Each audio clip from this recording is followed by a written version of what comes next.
Kekayaan orang-orang terkaya di dunia memang menakjubkan dan sering membuat kita tertanya-tanya dari mana datangnya kekayaan mereka.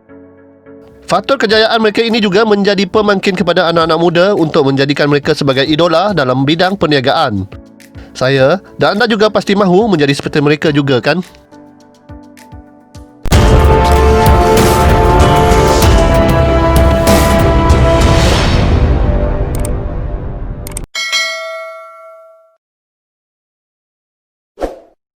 Sebagai bukti sokongan anda yang dihormati, jangan lupa tekan butang subscribe, like, komen dan share video ini. Terima kasih. Assalamualaikum guys, welcome to Haris Creation Channel. 10 orang terkaya di Singapura tahun 2020.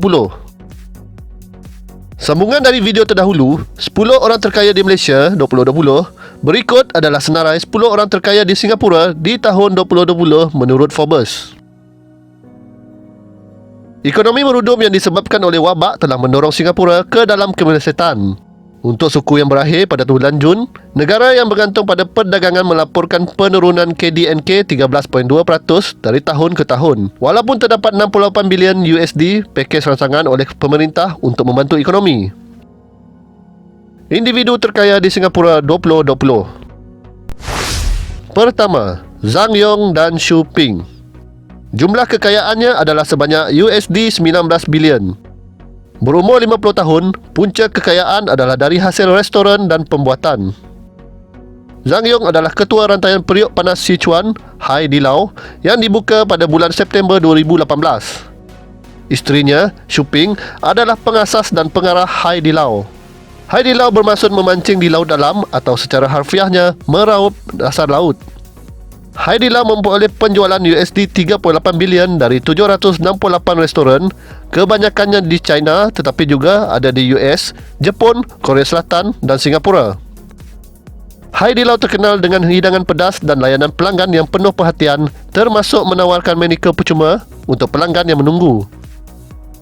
Zhang Yong yang tidak pernah menamatkan sekolah menengah tidak tahu bagaimana menyediakan hotpot khas Sichuan ketika dia memulakan perniagaan. Kedua, Li Shiting. Jumlah kekayaannya adalah sebanyak USD 17.8 bilion. Berumur 69 tahun. Berasal dari China dan berkewarganegaraan Singapura. Punca kekayaan adalah dari alat perubatan dan pembuatan. Li Shiting adalah pengasas dan ketua Shenzhen Minray Biomedical Electronic, syarikat pembekal alat perubatan. Minray ditubuhkan pada tahun 1991 dan beribu pejabat di Shenzhen, China. Pengerusi Minray, Zhu Hang, juga merupakan seorang jutawan.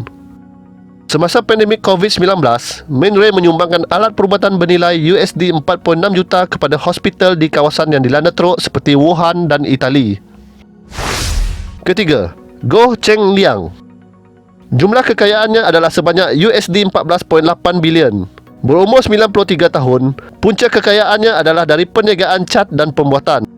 Goh Cheng Liang mendapat sebahagian besar kekayaannya dari saham Nippon Paint Holding dari Jepun, pengeluar cat terbesar keempat di dunia. Goh mula membuat cat di sebuah kilang kecil di Singapura sebelum dia bekerjasama dengan Nippon Paint dari Jepun pada tahun 1962. Anak lelaki Goh, Hap Jin, dilantik sebagai ketua Nippon Paint pada bulan Mac 2018 dan juga telah menjalankan usaha sama dengan Nipsey. Pada tahun 2019, Nippon Paint telah memperoleh Dulux Group, pengeluar cat terbesar di Australia dengan harga USD 2.7 bilion dan Betek Boya dari Turki dengan harga USD 247 juta. Keempat, Eduardo Severin. Jumlah kekayaannya adalah sebanyak USD 14 bilion.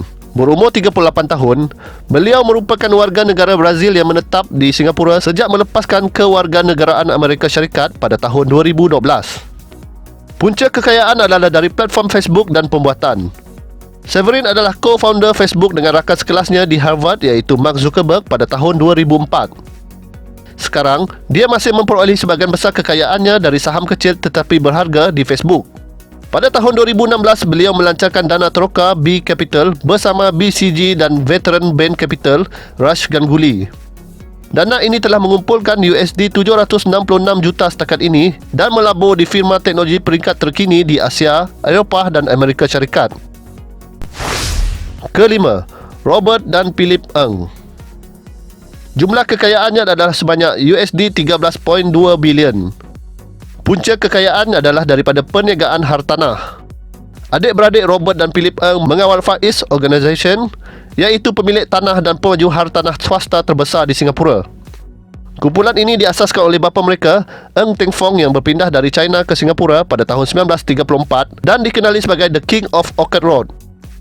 Syarikat mereka di Hong Kong, Sino Group, diawasi Robert Ng dan anaknya, Daryl, sementara Philip mengawasi kepentingan di Singapura. Pada bulan Oktober 2019, Ng membuka Fullerton Hotel Sydney dengan 416 bilik di sebuah bangunan warisan berusia 146 tahun. Keenam, Kwek Leng Beng dan Family. Jumlah kekayaannya adalah sebanyak USD 8.8 bilion. Berumur 79 tahun, punca kekayaannya adalah dari perniagaan hartanah. Kwek Leng Beng adalah ketua eksekutif Hong Leong Group Singapura yang ditubuhkan oleh bapanya pada tahun 1941. Beliau juga merupakan ketua eksekutif City Development, pemaju hartanah kedua terbesar di pulau ini.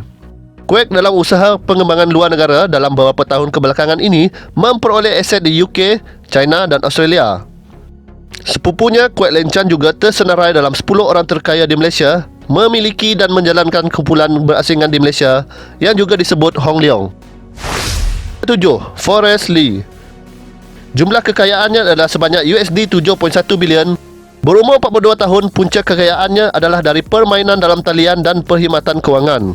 Lulusan dari Stanford, Forrest Lee pengasas dan ketua eksekutif kumpulan syarikat teknologi gergasi C yang memiliki platform e-commerce Shopee dan juga menjalankan perniagaan dalam firma permainan dan kewangan digital. Beliau memasuki barisan terkaya di Singapura setelah menyenaraikan C di Bursa Saham New York pada Oktober 2017. Disokong oleh Tencent yang kini memiliki 20% kepentingan, pelabur C yang lain adalah termasuk syarikat equity swasta General Atlantic dan anak lelaki Robert Kwok, Kwok Kun Hoa. 8. Koo Family. Jumlah kekayaannya adalah sebanyak USD 6.3 bilion. Punca kekayaan adalah dari perniagaan perbankan dan perhotelan. Keluarga Koo adalah pewaris bank mendiang Khoo Teck Puat yang melabur di Standard Chartered Bank pada tahun 1986. Sebahagian besar kekayaan mereka berasal dari penjualan saham mereka di Standard Chartered Bank dengan harga USD 4 bilion pada tahun 2006. Keluarga Koo juga mengendalikan Goodwood Group of Hotel yang dipengurusikan oleh Mavis Khoo Oei yang memiliki Goodwood Park Hotel Singapura yang bersejarah. Yayasan Koo merupakan pembiaya utama Hospital Khoo Teck Puat di Singapura yang dibuka pada tahun 2010. Ke-9. Kwee Brother. Jumlah kekayaannya adalah sebanyak USD 5.5 bilion. Punca kekayaan adalah daripada sektor hartanah dan perhotelan. Keempat beradik Kwee mengendalikan Pontiac Land yang dimiliki secara peribadi, yang memiliki pelbagai hotel mewah dan menara pejabat ikonik di seluruh negara pulau ini. Pontiac Land diasaskan oleh bapa mereka dari Indonesia, Henry Kwee, seorang peniaga tekstil dan pemaju hartanah yang berhijrah ke Singapura pada tahun 1958. Di New York, adik-beradik Kwee memiliki saham majoriti di menara mewah yang direka oleh arkitek Perancis Jean Nouvel yang terletak di sebelah Muzium Seni Moden. Pada tahun 2017, adik-beradik Kwee memperoleh kumpulan Capella Hotel dari pengusaha hotel mewah legenda Horseshoes dengan jumlah yang tidak didedahkan. Pontiac Land yang dipengurusikan oleh Kwee Leong Teck sedang membangun sebuah hotel dengan usaha sama dengan Mayo Clinic yang terkenal di Rochester. Ke-10. Wee Cho Yao. Jumlah kekayaannya adalah sebanyak USD 5.3 bilion. Berumur 91 tahun, punca kekayaannya adalah dari sektor perbankan. Wee Cho Yao adalah Ketua Emeritus United Overseas Bank, bank ketiga terbesar di Singapura berdasarkan aset. UOB dibentuk oleh ayahnya Wee Kiang Cheng pada tahun 1935 sebagai United Chinese Bank. Setelah meletak jawatan sebagai Ketua Bank pada tahun 2013, Wee bersara sebagai pengarah pada April 2018, jawatan yang dipegangnya selama 6 dekad. Anak lelaki tertua Wee Ee Chong adalah Ketua Pegawai Eksekutif UOB, sementara anak lelaki muda Wee Ee Lim adalah pengarah urusan. Wee memiliki harta antara lain 45 pangsapuri di Nassim, sebuah kondo mewah yang diperolehi dengan harga USD 290 juta. Semoga perkongsian ini akan memberi manfaat kepada anda dan jangan lupa untuk subscribe, like dan share video ini kerana subscribe itu percuma ya. Terima kasih.